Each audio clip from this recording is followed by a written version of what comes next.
Hello friends, good morning. আশা করি তোমরা সবাই সুস্থ আছো, ভালো আছো। মুর্শিদাবাদ জেলার ছোট্ট একটি গ্রাম থেকে আমি অর্পিতা আরুষ লাইভ ব্লগের নতুন একটি ভিডিওতে সকলকে অনেক অনেক স্বাগত। আর এখন বাজছে প্রায় 9টা বেজে গেছে। তো এইমাত্র আমার সব কিছু কমপ্লিট হয়ে গেছে। একদম ঠাকুরকে জল টল দিয়ে নিয়েছি, স্নান তো কমপ্লিট হয়ে গেছে, দেখতেই পাচ্ছ। তো চলো এখন একটু শুনুকে বই নিয়ে বসাবো, তারপর খাওয়াবো। শুনুকে খাওয়া দাওয়া কিন্তু কমপ্লিট করে নিয়েছি স্নান করার আগে, সব কিছুর আগে। তো চলো এখন এই যে দেখো, বাবা না এই ফ্যানটা একটু ঠিক করছিল, ঠিক করে নিয়ে কিন্তু ঠিক হয়নি। এই ফ্যানটা সোনার কাছে ভেঙে গেছিলো, তো বাবা ঠিক করতে নিয়ে গেছিলো, ঠিক করে এনেছে, কিন্তু যাই হোক কিছু প্রবলেম হচ্ছে।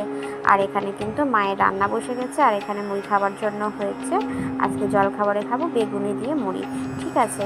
তো এদিকে কিন্তু রান্না বান্না সব এইদিকে চলছে, আর জল খাবারটা তো দেখালামই হয়ে গেছে।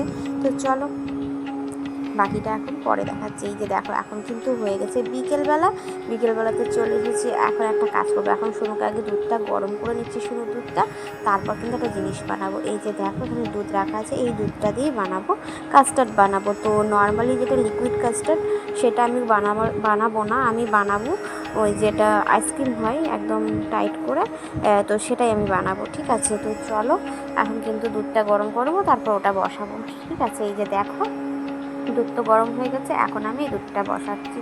তো এখানে কাস্টার্ড তৈরি করতে এমন কিছুই লাগে না, দুধটা হালকা একটু মেরে নিতে হবে, হালকা একটু কমে যাবে যখন একটু গাঢ় হয়ে যাবে। আর এখানে একটুখানি দুধ নিয়ে নিয়েছি, এটা কিন্তু একদম নর্মাল গরম দুধ নয়, ঠিক আছে। এই দুধটা হালকা একদম নর্মাল দুধের মধ্যে আমি কিন্তু 2 চামচ পাউডার দিয়ে দিচ্ছি, ঠিক আছে। তো এটাকে দিয়ে দেবো। তো তারপর একটুখানি গাঢ় হয়ে গেলে কিন্তু নামিয়ে দেবো। আর হ্যাঁ, আমি কিন্তু চিনি দিয়েছি, অবশ্যই চিনি দিতে হবে মিষ্টির জন্য, ঠিক আছে। তো যাই হোক, তো এটাই। আর এইটা করতে এমন কিছুই কষ্ট লাগে না, তো এটাই। তো এর মধ্যে এইটা হয়ে যাওয়ার পরেই তোমরা অনেকেই যেটা হয় না যে ফল, যেটা চাই, কেউ ফল দেয়, আবার ফলের মধ্যে কিছু সাবুও দেয়। তো আমি এগুলো কোনো কিছুই দেবো না, আমি এটা আইসক্রিম টাইপের বানাবো, সেই জন্য এটা ওগুলো ফল দিয়েও ডিপ ফ্রিজে রাখা যায়, কিন্তু আমি নর্মালি এটাই ডিপ ফ্রিজে রাখবো। আমি একটুখানি কিশমিশ দিয়ে দেবো, ঠিক আছে। তো এই যে দেখো ওপরের যেগুলো দেখছো না, এগুলো কিন্তু নষ্ট হয়ে যায়নি, ওগুলো শর্ট ছিল, তাই শর্টগুলো ভেসে ভেসে উঠেছে, ঠিক আছে। শর্ট ছিল অনেকটা, আস্তে আস্তে সেটা মিশে যাবে, মানে একদম ঠিক হয়ে যাবে মিশে। এটা একটু একটু হালকা করে ফুটিয়ে নিই, তারপর এটা দেবো, ঠিক আছে। একটু চিনি দিয়ে দিই এর মধ্যে।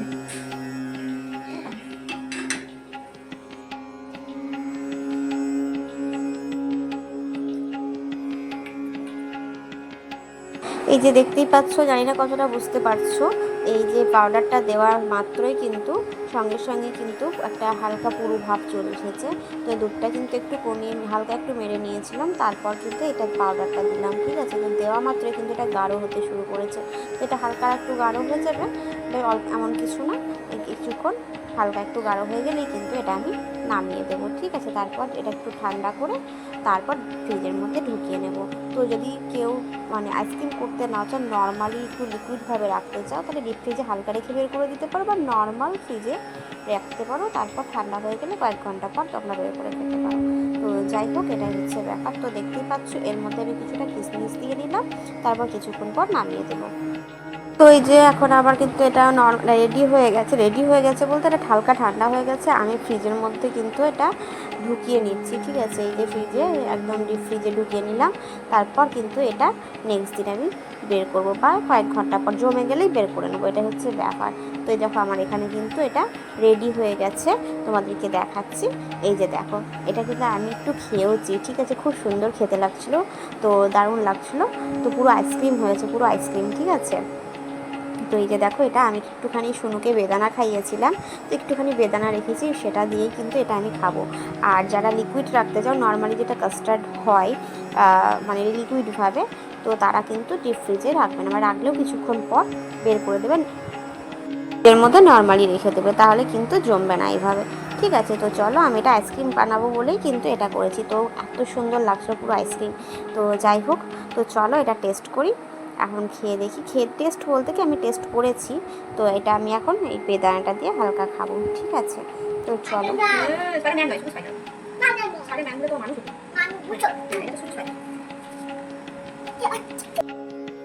সো এখন হয়ে গেছে সন্ধ্যাবেলায় সন্ধ্যা টন্ধা জ্বালা হয়ে গেছে, বেশ মানে কিছুক্ষণ বসেছিলাম একটু খাবার দাবার খেয়ে। তারপর কিন্তু এখন সোনুকে পড়াচ্ছে আর এদিকে একটু কাজ করছি। আজকে কাজ করছি বলতে একটু রান্না বসাবো আর একটু রুটি বানাবো, সবজি বানাবো। আসলে মা গেছে কীর্তন শুনতে, সেই জন্য কিন্তু আমি আজকে বানাচ্ছি। তো আলুগুলো কেটে নিলাম একটু তরকারি বানাবো বলে আলুর, আর ময়দাটা আগেই মাখিয়ে নিয়েছিলাম, তারপর একটু ঢেকে রেখেছিলাম। তো ততক্ষণের মধ্যে আলুটা কেটে নিলাম, তারপর কিন্তু ময়দাটা নিয়ে চলে এলাম, কয়েকটা রুটি আর কয়েকটা পরোটা বানাবো। তো আমি আগে তো পরোটা সেরকমভাবে খেতামই না, এখন তো খাই, কিন্তু নর্মালি তেলের ভাজা পরোটা খেতে ভালোবাসি না, ঘি দিয়ে ভেজে পছন্দ করি। তো যাই হোক, এখানে শুরুকে একটু করে পড়াচ্ছি আর একটু করে আমি কাজ করছি। তো জানোই তো বাচ্চাদেরকে এভাবে করাতে চাইলেও করে না, ও তো একদমই ছোটো, তাই না? তো যেমন তেমন করে দু একটা মুখে বলছে, কিন্তু বলছেই না, একটু একটু যা শুনছে। তো আমি তবুও মুখে বলার চেষ্টা করছি। তো যাই হোক, এদিকে কিন্তু আমি রুটিগুলো প্রায় মানে আমার কিন্তু এখানে বেলে নিলেই হয়ে যাবে, তারপর কিন্তু রুটিটা ভাজতে চলে যাব। তো আমি এদিকে মুখে বলছি ওকে, তো বলছে আমি বলবো না এসব কিছু, ঠিক আছে। তো চলো, আমি এখন ময়দা বের করছি, দেখে ওর খুব ভালো লেগেছে, এবারও ময়দা নেবে।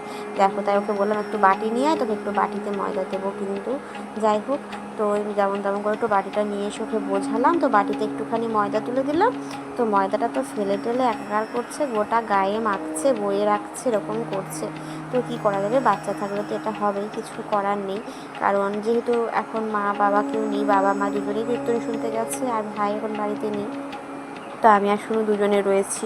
তো যাই হোক, এদিকে যা হোক ময়দা টয়দা যা ফেলেছে, আমি একে মানে এগুলো সব কমপ্লিট করে তারপর কিন্তু আমি ঝাঁট দিয়ে নেবো। তো যাই হোক, প্রথমে ময়দা টয়দাগুলো মানে রুটিগুলো বেলে নিলাম, তারপর ওই জায়গাটা পরিষ্কার করে এলাম, তারপর কিন্তু আমি রুটিগুলো এখন বানাচ্ছি।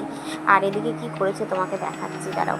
দু একটা রুটি মোটামুটি ঠিক ছিল, মানে প্রথম দুটো ঠিক আছে, মাঝখানে না ও কী করেছে, পুরো 3টে আঙুল চিপে দিয়েছে রুটি বেলার পরে। সেই জন্য না লাস্টে তোমাদেরকে দেখাবো, দেখবে যে রুটিগুলো ফুলতেই পারছে না, কিছুটা অংশ ফুলছে, আর যে জায়গাটা চিপে ফেলেছে না সেই জায়গাটা আর ফুলছে না। তো যাই হোক, প্রথম দুটো রুটি ঠিক থাকার পরে বাকিটা আর হলো না, কী আর করবো বলো, যেহেতু ছেলে এরকম করে দিয়েছে, কী করা যাবে। তো ওগুলো যদি আবার বেলে নিয়েছি, তারপর যদি আবার ভেঙে করতে যাই, জিনিসটা খুব বাজে দেখায়, তাই না? মানে আর ভালো লাগে না, অত টাইম নেই। আর কতটা কেমন হবে, কারণ একবার ভেঙে আবার নতুন করে করা, জানি না। তো এই যে দেখতে পাচ্ছ, মাঝখানটা পুরো চিপে ফেলেছে, সেই জন্য রুটিগুলো আর ফুলতে পারছে না বাকিগুলো। তোমাদেরকে আমি দেখাচ্ছি, এই যে দেখছো, জানি না কতটা বুঝতে পারলে, 3টে আঙুল পুরো মানে মাঝখানে চিপে ফেলেছে। তো যাই হোক, কয়েকটা রুটি বানিয়েছি, এবার 2-1টা পরোটা বানিয়ে নেব, তাহলে কিন্তু কমপ্লিট হয়ে যাবে। আর এদিকে আমি একটু বানিয়ে নেব আলুর তরকারি। তোর মধ্যে চলো আমি আলুর তরকারিটা বানাতে থাকি। আমার ভিডিওটি ভালো লেগে থাকলে লাইক কমেন্ট শেয়ার করে দিও। আমার চ্যানেলে নতুন হয়ে থাকলে অবশ্যই সাবস্ক্রাইব করে পাশে থেকো। সবাই সুস্থ থেকো, ভালো থেকো, দেখা হবে নেক্সট কোনো ভিডিওতে। ততক্ষণের জন্য বাই। তো এই যে দেখো, আমার কিন্তু এখানে আলুর তরকারি এখন সবে শুরু করলাম বানাতে। তো তোমাদেরকে কিছুটা অংশ তুলে ধরছি, পুরোটা দেখাতে গেলে অনেকটা দেরি হয়ে যাবে, সেই জন্য মানে দেরি হয়ে যাবে বলতে ছেলে একটু জ্বালাচ্ছিলো, সেই জন্য কিন্তু আমি আর পুরো ভিডিওটা করতে পারিনি। তো যাই হোক, আমি একটু পাঁচফোড়ন দিয়ে নিয়েছি তেলের মধ্যে, তারপর কিন্তু আলুগুলো ফেলে দিলাম, ঠিক আছে। তো চলো আলুর তরকারিটা রেডি করি তার মধ্যে। তো চলো, আজকে ভিডিওটি এখানেই শেষ করছি।